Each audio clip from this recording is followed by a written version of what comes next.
તો થોડીક વાર થઈ એટલે મેં કીધું ભાઈ જરા ધ્યાન રાખો. મને કે આ બાપુએ કીધું એટલે કર્યું. મેં કીધું બાપુ તો ઘણું કહેશે એ બધું કરશો.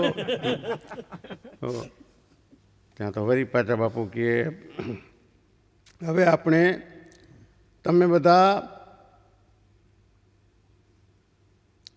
જોશથી ઊંડો શ્વાસ લઈ અને જોશથી ઊંડો શ્વાસ કાઢો. તમે તો બધા જોશથી ઊંડો શ્વાસ લીધો એ કે હવે એક હારે મૂકી દો.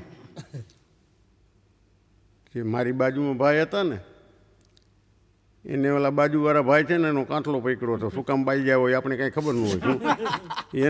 એને મૂકી દીધો. એ કે બાપુએ કીધું આને મૂકી દો. અરે મેં કીધું આ ધંધા કરાય નહીં. આપણે જેમાં આવડત ન હોય ને એ કાંઈ કરાય નહીં.